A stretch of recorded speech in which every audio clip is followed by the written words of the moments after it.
تحصیل نوخار کې په نوشیره کلا کې نوي کلي کې د حاجي نوشیر زوی بختشیر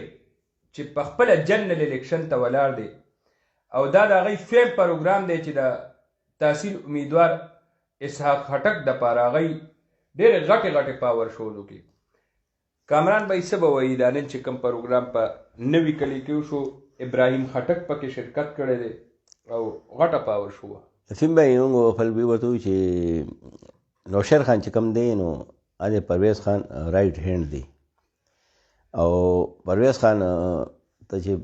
اسحاق خټک ته د الیکشن کې کامیابی حاصلېږي نو هغې وجوهات به دا وي چې د سره نوشیر خان ونی مضبوط او پاورفل عوامي شخصیت د سره موجود دی نوشیر خان داسې چې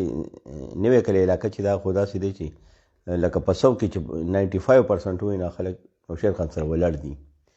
او چې دا تیر شوي کوم ضمني الیکشن شوی دی نو هغې ټایم دی اختیار ولي ته دی ملګرتیا لاس ورکړی نو هغې کې هغه پوره پاور شو خولی وه او دا چونکې نوشیر خان دی پرویز خان ذاتی دوست هم دی پارټۍ تعلق هم ورسره دی نو اوس هغې پوره زور لګولی پوره کومک یې لګولی دی پوره مټ یې ورته ورکړي ده اسحاق خټک ته نو هغې روزانه بنیاد باندې دلته پاور شو کېږي نوي کلي په مختلف علاقو کې کله به اسحاق خټک افیم مخکې پاور شو شو نه کې اسحاق خټک نه و اسحاق خټک ته پاره کړي هغه مصروفیاتو د وجه نو راغلی خو لوی پاور شو وه بیا بله پاور شو چې دی بخشیر خان وکړه دا چې نوشیر خان برخوردار دی خپل هم جنرال شیز ته ولاړ دی بله پاور شو کو نه کې به اسحاق خټک تحصیل نظامت ناظم خپله به موجود و هغې نه بعد چې اوس کوم ابراهیم خټک راغلی دی دا هم ایم پی ای دی او پرویز خان فرزند دی اوس چې کوم پاور شو که اسحاق خټک دپاره دی کې ابراهیم خټک شرکت وکړو نو هغوی و دا ظاهره که چېرې نوشیره کلا چې دی نو هلته نه دا یو اشاره ورکوي ورته پرویز خان ته الیکشن نه مخکې اشاره ورکوي نوشیر خان چېرې نوشیره کلا نه ته بېغمه اوسه نوشیره کلا چې دی موږ محفوظ کړی دی ووټ بینک چې دی موږ محفوظ کړی دی هلته تا موږ مفته درکړي دی هلته او کوم چې دی رشکې پورې چې ځي نو هلته د خپل ذاتي تعلقات دي حاجي نوشیر خان څه علاقو ته موږ لاړو هلته چې موږ خلکو نه تپوس کړو نو ډېر بحثر شخصیات دي بارې بانډا ته راشې ملک مراد دی کم دا فیملی دا ټول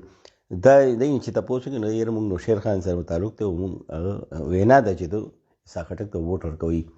نو دی خاندان صرف دلته نه نوشیره کلا کې نوخار څومره تحصیل الیکشن روان دی نوخار نو هر علاقې کې دی اهم مشهور شخصیات دي د صوبې مختلفو علاقو کې د دې تعلقات دي او ډېر لوی نو نوشیره کلا کې چې دی نو اسحاق خټک ووټ بینک چې دی سیوا ووټ بینک دی وجه چې دی نوشیر خان دی او نوشیر خان په علاقې کې دا نوشیره کلا کې ډېر زیات خلکو سره تعلقات دي ډېر اهم شخصیت ناظمان کوسلران دي خبرې ته اهمیت ورکوي او بلکې او د خبرې واني نوشیر خان په خبرو واني عمل کوي نو دلته چې دی نو اسحاق خټک پوزیشن مضبوط دی او دلته چې دی نو کم پاور شو کې یا درنې پاور شو وي او هغې خپل کارکردګي ښیي پرویز خان ته وقتا فوقتا نه پرویز خان دوی اسحاق خټک ته داسې ابراهیم خټک ته چې نوشیره کلا نه یا نوي کلي نه تاسو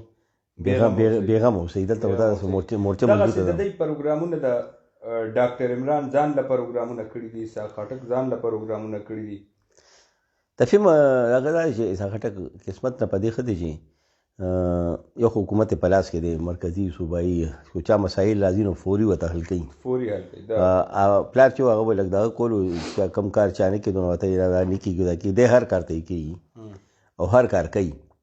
جوان دی او عزم هم دی چې خدمت وکړم ینګ دی مخکې سیاست کې تلو یو جنون دی یو مینه د مخکې سیاست کې تلو نو دی چې چا هم کار وي نو ورته یې کار کېږي نو ټلیفون مو چې ته محکمې سره رابطه هم کوي نو کار کېږي نو دلته چې دی نو بل خوشقسمتي بل خوشقسمتي ورته دا حاصله ده چې ورسره ډاکټر عمران چې دی هغه هم ورسره ولاړ دی په پیجوانې انتخابي کمپین کې